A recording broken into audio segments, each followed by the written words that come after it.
Hello, welcome to our YouTube channel Senra Advanced Education. I am Mohit Dhawan and today we are going to talk about chapter number 4 of class 8th exponent and radicals. आज हम 8th class के chapter number 4 के बारे में पढ़ेंगे कि exponent क्या होते हैं और रेडिकल्स क्या होते हैं, इनके बारे में समझेंगे। इनका यूज़ कहाँ करना है, कब करना है, कैसे करना है, सारी बातें भी जानते हुए चलेंगे। तो चलिए वीडियो को स्टार्ट करते हैं। सबसे पहले बात कर लेते हैं एक्सपोनेंट कि एक्सपोनेंट क्या है, उसके बाद रेडिकल्स के बारे में जान लेंगे। एक्सपोनेंट क्या है? एक्सपोनेंट आपने बहुत बार पढ़ रखे हैं, बहुत सिंपल सी चीज़ है भाई। पावर को ही हम एक्सपोनेंट कहते हैं। जैसे यहाँ पे लिखा 3 के ऊपर 5 है, तो ये जो नीचे ये जो 3 लिखा हुआ ये तो हो गया बेस, और ये जो ऊपर पावर 5 है इसी को हम एक्सपोनेंट कहते हैं, या पावर कह दो और इंडेक्स कह दो, वो आपकी मर्जी है। अब ये जो 3 के ऊपर पावर 5 है इसका मतलब क्या है ये और समझना है। आप लोग गलती क्या करते हो, अगर 3 की पावर 5 आपको दिखाई दे जाती है तो आप क्या करते हो, 3 की मल्टीप्लाई 5 में कर लेते हो, तो 3 5 15 लिख देते हैं। ऐसा ज़्यादातर मतलब जितने भी बच्चे हैं, काफ़ी सारे बच्चे यही गलती करते हैं कि 3 की मल्टीप्लाई 5 में 3 5 15 और 15 आंसर, और ये बिल्कुल गलत है। जो भी पावर दे रखी है, अगर पावर 5 है, इस बात को बहुत ध्यान से सुनना कि जो भी पावर दे रखी है उस बेस को उतने ही बार लिखना है। भाई बेस क्या है 3 और पावर क्या है 5, तो इस 3 को 5 बार लिखना है। 3 को हमने 1 2 3 4 5। पावर 6 होती इस 3 को 6 बार लिख देते। पावर 7 होती इस 3 को 7 बार लिख देते। ठीक है, तो बेस और एक्सपोनेंट में क्या होगा भाई, जो भी बेस है उसकी जितनी पावर है उसे उतने बार हम लिख लेंगे और मल्टीप्लाई कर देंगे, हमारा आंसर आ जाएगा। ऐसे ही यहाँ पे अंडर रूट 2 की पावर 3, तो बेस तो हमारा अंडर रूट 2 हो गया। ये जो साइन है ना, ये जो साइन आपको दिखाई दे रहा है, ये साइन अंडर रूट का है, तो अंडर रूट 2 की पावर 3, इसका मतलब क्या हो गया कि अंडर रूट 2 को लिखेंगे 3 बार, क्योंकि पावर 3 है। पावर 4 होती तो इसी को मैं 4 बार लिख देता, 4 टाइम्स लिख देता। चलिए आगे बात करते हैं रियल नंबर विद ज़ीरो और नेगेटिव इंटीजर्स एज एक्सपोनेंट। कभी कभी क्या होगा, ये ज़्यादातर यही होगा कि पावर जो है वो नेगेटिव पावर दे रखी होगी आपको, मतलब माइनस का साइन भी लगा होगा, तो उसको सबसे पहले पॉजिटिव पावर में चेंज करना होगा। वो कैसे करते हैं यहाँ समझ लेते हैं। भाई ए की पावर है -n, कोई पूछे बेस क्या है, बेस है हमारा ए, कोई कहे एक्सपोनेंट क्या है, एक्सपोनेंट है -n।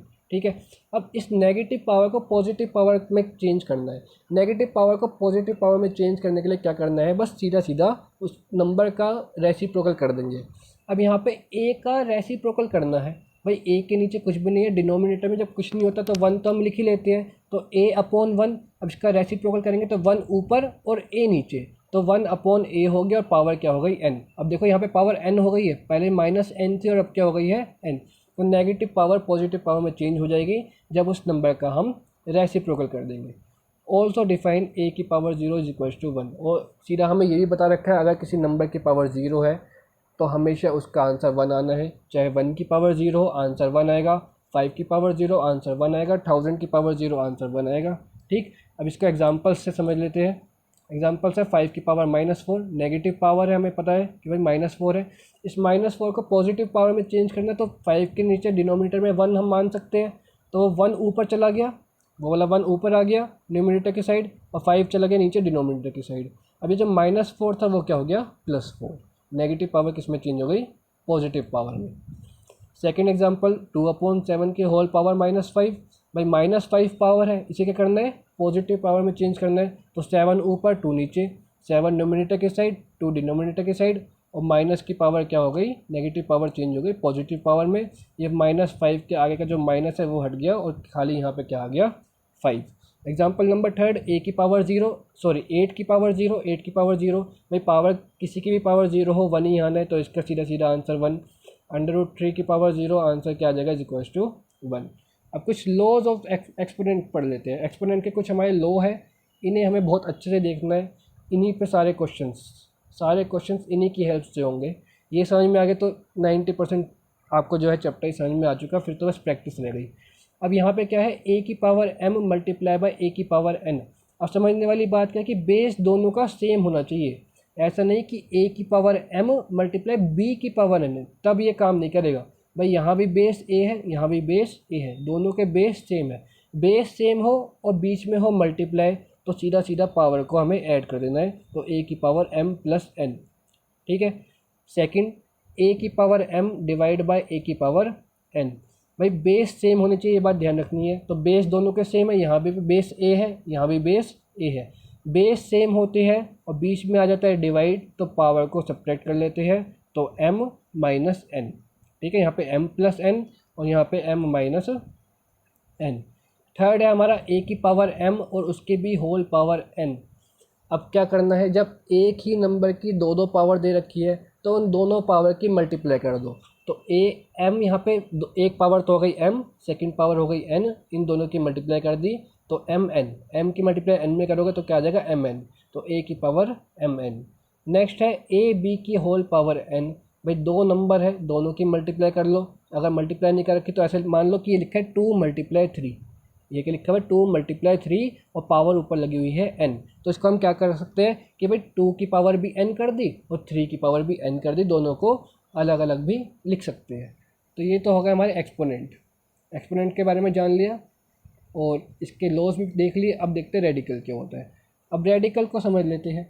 भाई ये जो अंडर रूट का साइन है, ठीक है, इसे हम कहते हैं रेडिकल सिंबल, इसे हम कह देते हैं रेडिकल सिंबल। और अंडर रूट के साइन के अंदर जो नंबर लिखा होता है उसे हम कहते हैं रेडिकेंड, उसे हमने कह दिया रेडिकेंड। और बाहर की साइड ये जो छोटा सा नंबर लिखा हुआ है इसे हम कहते हैं इंडेक्स।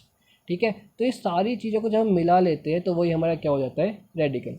मतलब अंडर रूट के अंदर कोई नंबर होता है वही हमारा रेडिकल होता है, और साथ में इंडेक्स कई बार दे रखा होगा कई बार नहीं दे रखा होगा, तो वो भी हमारा इंक्लूड कर लेते हैं उसमें। चलिए अब और अच्छे से समझने की जो हमने पढ़ा है उसको और देख लेते हैं। एक चीज़ और रह गई थी हमारी, इसमें क्या है कि एक लॉ और रह गया था कि a अपॉन बी की पावर n। तो हमें पता है कि इसको हम अलग अलग लिख सकते हैं, a की पावर भी n अपॉन बी की पावर भी n। ठीक, इसका प्रूफ दे रखा है, इसको करने की अब फ़िलहाल कोई ज़रूरत है नहीं। केस नंबर 1 देखते हैं। When m greater than n, जब m बड़ा हो n से तो क्या होता है। ठीक है, अब यहाँ पे हमें क्या ध्यान रखना है कि m बड़ा है n से, a की power m divide by a की पावर n। जब डिवाइड होता है तो हमने क्या किया, a की पावर m ऊपर लिख लिया, ये डिवाइड में था तो कहाँ आ गया, इसके नीचे। अब a की पावर m का मतलब है a को हम लिख लेंगे, भाई जितनी पावर होती है उतनी बार लिखेंगे। यहाँ पे पावर m है तो a को m बार लिख लेंगे, a को m टाइम्स लिख लेंगे। ठीक है, ऐसे ही नीचे पावर n है तो नीचे a को n टाइम्स लिख लेंगे। ठीक है, ये m और n कोई नंबर है, यहाँ पे 4 5 कुछ भी हो सकता है। तो हम क्या कर लेंगे, cancelling common factor in the numerator and denominator. भाई यहाँ भी a है यहाँ भी है, a से a कैंसिल, यहाँ भी a है यहाँ भी a है, a से a कैंसिल, ऐसे कैंसिल कर लेंगे। तो लास्ट में क्या होगा कि भाई a की पावर ऊपर पावर ज़्यादा है, हमें ये सोचना है कि हम उसने सीधा सीधा कहा था कि m is greater than n, m बड़ा है n से। तो मान लेते हैं कि ऊपर जो a है वो 5 बार लिखा है, नीचे जो a है वो 4 बार लिखा है, तो 4 बार से 4 बार a कैंसिल हो जाएंगे, ऊपर एक बार a हमारा बच जाएगा। तो हमें क्या करना है, सीधा सीधा इसको पूरे इसको सोल्व करने की जगह हम क्या कर सकते हैं, a की पावर m माइनस n। ठीक, वही आएगा कि डिवाइड में हमें पावर को सब्ट्रैक्ट करना है, वही कंक्लूजन यहाँ से निकल के आया है। Case second, when m equal n, जब दोनों की पावर हमारी सेम होती है। अब देखो a की power m divide by a की पावर n। अब यहाँ पर ध्यान क्या रखना है कि पावर दोनों की सेम है, पावर दोनों की सेम है, ऊपर a की पावर m नीचे a की पावर n। ठीक, डिवाइड में था तो इसे अपोन में करके लिख लिया। अब जब पावर सेम है तो n को मैं m लिख सकता हूँ, m को n लिख सकता हूँ, तो मर्जी है क्योंकि सेम है, किसी को कुछ भी लिख लो। तो ऊपर तो मैंने रहने दिया a की पावर n, a की पावर m सॉरी, और नीचे क्या आ गया हमारा, इस n को भी m लिख दिया क्योंकि n और m इक्वल है, कुछ भी लिख दो। तो a की पावर m से a की पावर m कैंसिल, तो आंसर क्या आ गया 1। या फिर इस तरीके समझ में नहीं आया तो दूसरा तरीका समझने का ये है कि a की पावर m माइनस n, और m और n दोनों ही इक्वल है। भाई मान लेते हैं कि m भी 2 है और n भी 2 है, और 2 में से 2 गए तो क्या हो गया, a की पावर 0। और किसी भी नंबर की पावर 0 हो तो आंसर क्या आना है, 1।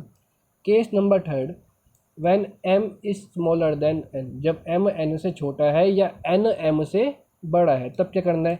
अब यहाँ पे क्या हो गया, n बड़ा है, n आगे लिखा हुआ है इन्होंने, तो a की पावर n माइनस m।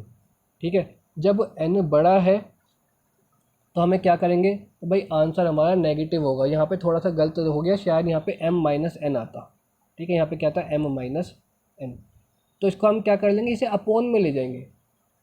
देखो इसको समझने का सीधा सीधा आप सेकंड मेथड देखो कि भाई a की पावर n माइनस a की पावर m, ये m n था, इसको हम अपोन में ले गए।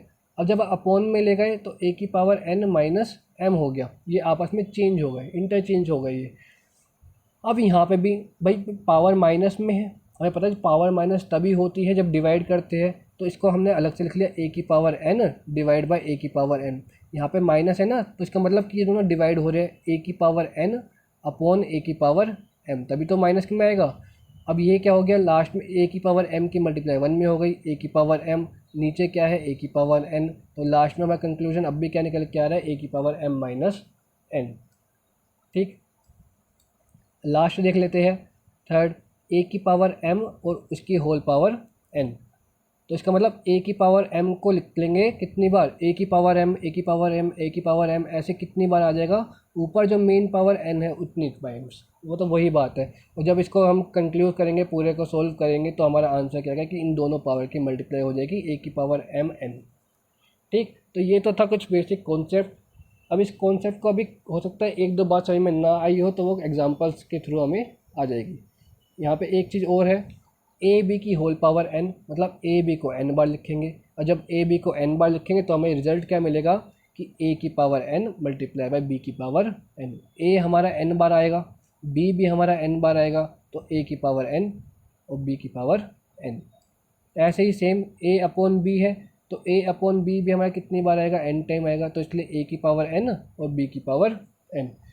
यहाँ पे देखो एक चीज़ दे रखे, remarks the same laws can also be proved for negative integer exponent as show below, कि अगर पावर नेगेटिव दे रखी हो तो तब भी ये सेम लॉ ही हमारे काम करेंगे। जैसे समझ लेते हैं, ए की पावर m, ए की power minus m multiply by a की पावर माइनस n।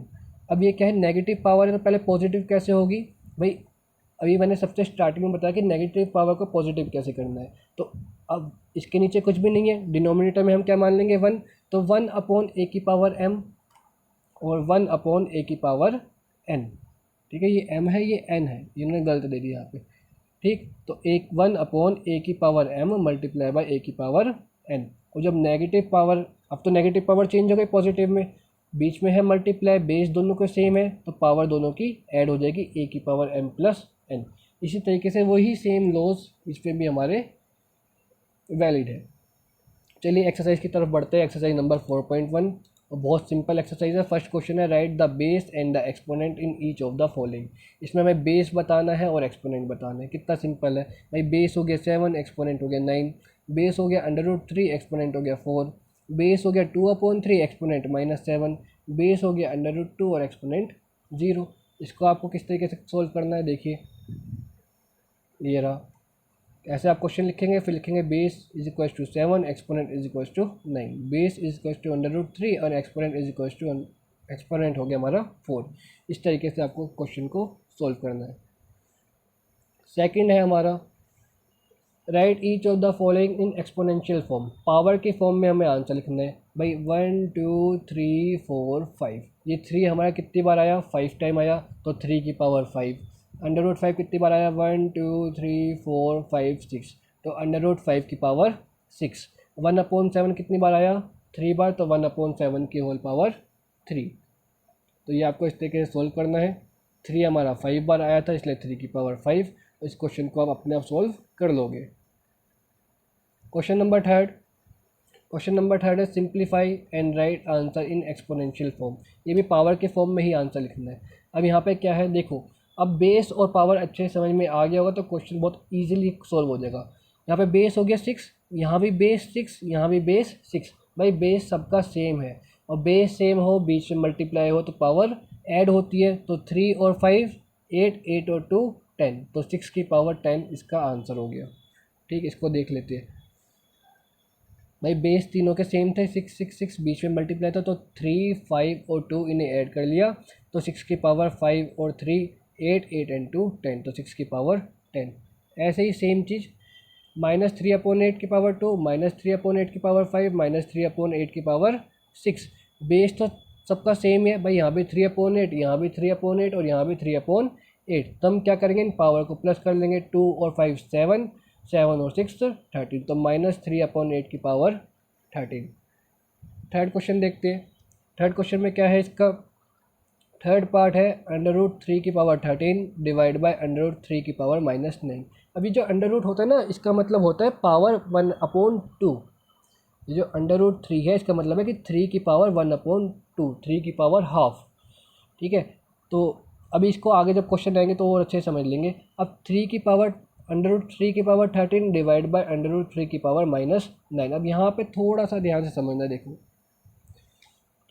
भाई बेस तो दोनों के सेम है, यहाँ भी √3 यहाँ भी √3, बीच में डिवाइड है। जब भाई बेस सेम हो और बीच में डिवाइड आ जाए तो सब्ट्रैक्ट करते हैं। तो हमने लिख लिया √3⁻13 डिवाइड होता है तो क्या कर देते हैं माइनस, और यहाँ पे पावर पहले ही माइनस में है तो ये आ गया -9। ये वाला -9 तो ये वाला आया है, और ये जो बाहर माइनस है ये आया डिवाइड की वजह से, ठीक है। तो 13 और ये जो माइनस माइनस क्या होते हैं, माइनस माइनस प्लस, तो √3⁻13 + 9, और 13 और 9 कितने हो गए 22। तो आंसर हो गया √3⁻22। फोर्थ क्वेश्चन, भाई एक ही नंबर की दो पावर है, भाई 2 की पावर 4 भी है और उसकी पावर -3 भी है। जब दो पावर हो तो दोनों पावर के मल्टीप्लाई करने हैं, 4 3 ज़ा 12, तो 3 की पावर -12, क्योंकि 3 -3 है ये, इसलिए 2 की पावर -12।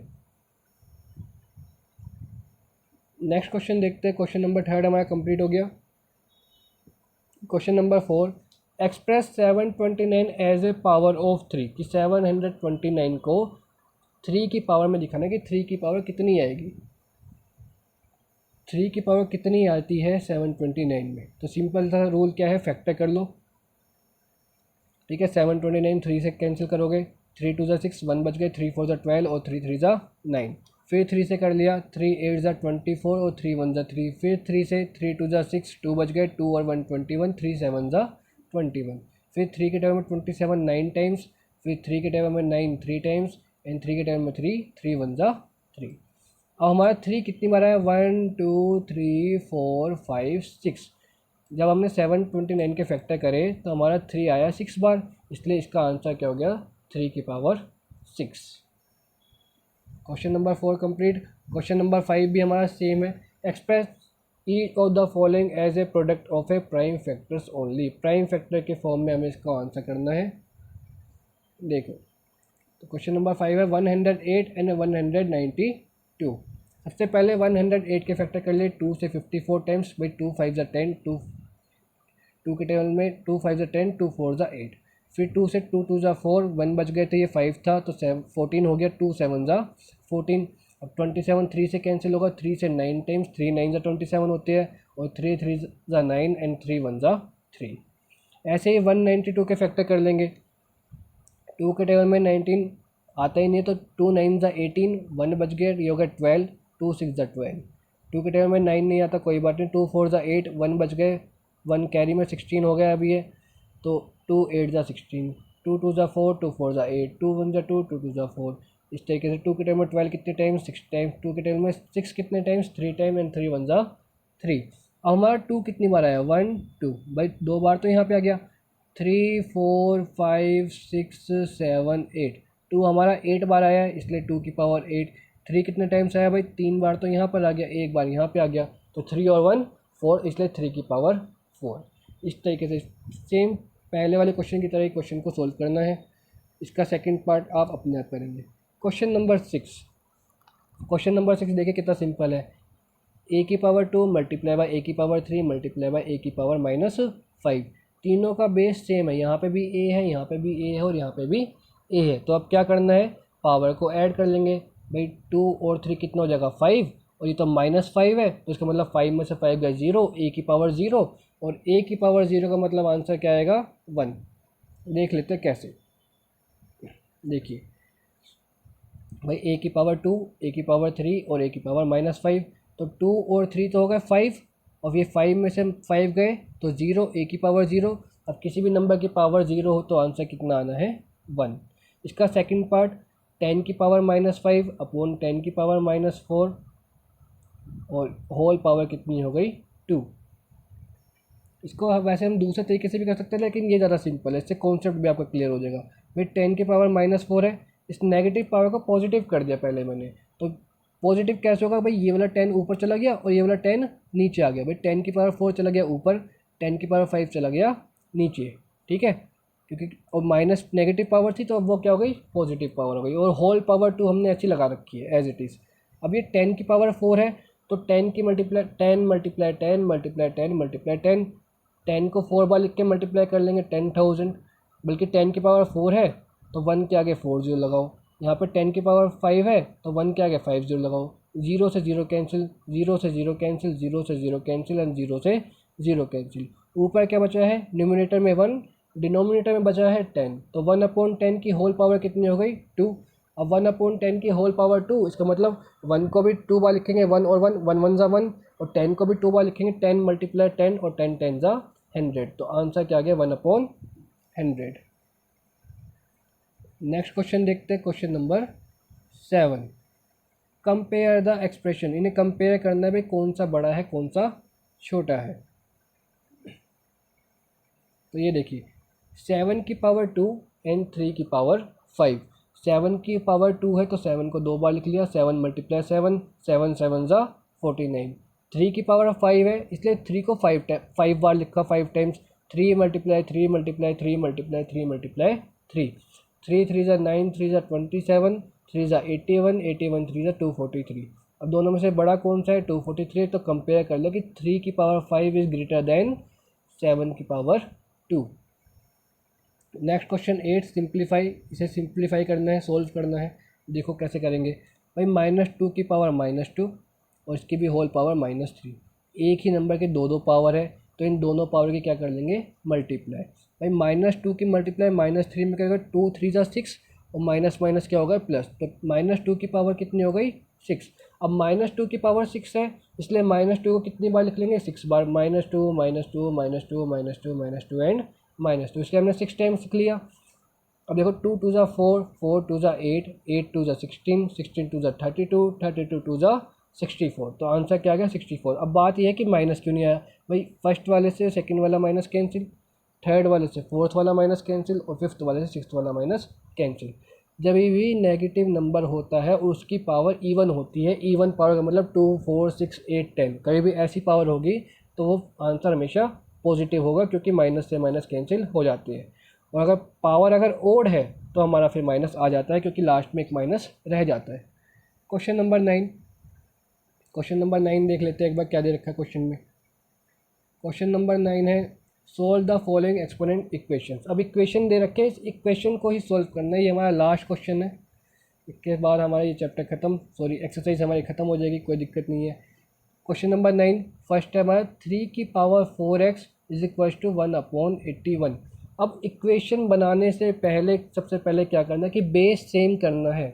जब बेस सेम होगा तभी इक्वेशन बनेगी। अब देखिए यहाँ पे तो ठीक है 3 की पावर 4x, अब यहाँ पे 81 है, 81 क्या फैक्टर कर लेना, ठीक है, 81 के फैक्टर करोगे तो 3 आ जाएगा हमारा 4 टाइम्स। तो इसको हमने क्या कर लिया, 1/3 की पावर 4। अब लेकिन यहाँ पे 1/3 नहीं होना चाहिए, यहाँ पे भी क्या होना चाहिए, 3 होना चाहिए, क्योंकि इस साइड भी 3 है तो यहाँ पे भी क्या होना चाहिए, 3। तो हम क्या करेंगे, 3 ऊपर 1 नीचे, ठीक है, रेसिप्रोकल। जैसे ही रेसिप्रोकल करेंगे तो हम पावर पॉजिटिव को क्या करना पड़ जाएगा, नेगेटिव। जैसे नेगेटिव को पॉजिटिव करते थे ऐसे ही पॉजिटिव को नेगेटिव करना पड़ गया। अब देखो यहाँ पे दोनों के बेस सेम है, जब बेस सेम है अब हम दोनों पावर को इक्वल में ले सकते हैं। यहाँ पे क्या है, पावर 4x और यहाँ पे पावर क्या है, -4। ये तभी लेंगे जब दोनों के बेस सेम होंगे। तो 4x इज इक्वल टू -4, और ये वाला 4 कहाँ आ जाएगा, अपोन में। तो -4/4, 4 से 4 कैंसिल, 4 1 ज़ा 4, 1 टाइम, और माइनस तो हमारा है ही, इसलिए x की वैल्यू क्या आ गई, -1। ठीक है, इसी का सेकंड क्वेश्चन भी देख लेते हैं। सेकंड क्वेश्चन में मिस प्रिंट है, यहाँ पे 9 के साथ x नहीं है, ये x को आप कैंसिल कर देना। तो 3 की पावर 3x - 5 और यहाँ पर है 1/9। 9 के फैक्टर करोगे 3 3 ज़ा 9, तो 3 की पावर 2 आ जाएगी। तो 3 की पावर 3x - 5 इक्वल है 1/3 की पावर 2 के। लेकिन 1/3 नहीं होना चाहिए, जब यहाँ पे 3 है तो यहाँ पे भी क्या होना चाहिए, 3। अब 3 कैसे करेंगे भाई, 3 ऊपर 1 नीचे, नीचे 1 लिखो मत लिखो मर्जी होती है। तो क्या हो गया, 3 की पावर -2। तो यहाँ पे क्या हो गया, 3 की पावर 3x - 5 और यहाँ पे भी 3 की पावर -2। बेस सेम हो गया, अब दोनों पावर को इक्वल में रखेंगे, इक्वेशन बना के सोल्व। तो यहाँ पे क्या हो जाएगा, 3x - 5 इक्वल हो जाएगा -2 के। अभी जो -5 है 2 के पास जाएगा तो +5 हो जाएगा। तो 3x इज इक्वल टू -2 + 5, एक नेगेटिव है एक पॉजिटिव है, तो क्या होगा प्लस माइनस माइनस, और 5 में से 2 जाएंगे तो आएगा 3। अब यहाँ पे माइनस क्यों नहीं आया, बड़ा है 5, जो नंबर बड़ा होता है उसके आगे का ही साइन लेते हैं, ठीक है। तो +3 आया है, और ये जो 3x के साथ में, ये जो x के साथ में 3 है, ये कहाँ आ जाएगा अपॉन में 3/3, 3 से 3 कैंसिल, 3 × 1 = 3, और हमारा क्वेश्चन सॉल्व। x की वैल्यू क्या आ गई 1। तो आई होप आपको वीडियो समझ में आई होगी। हमारा जो है चैप्टर एक्सरसाइज नंबर 4.1 हमने बहुत अच्छे से कवर किया है, कॉन्सेप्ट को समझने के बाद ही हमने चैप्टर को कंप्लीट किया है, ठीक है। तो जिस भी बच्चे को वीडियो समझ में आई है, वीडियो को लाइक शेयर सब्सक्राइब करें, कमेंट में अपना नाम लिखें कि हाँ हमने पूरी वीडियो देखी, अपनी क्लास लिखें, ठीक है। मिलते हैं नेक्स्ट वीडियो में। Thank you very much.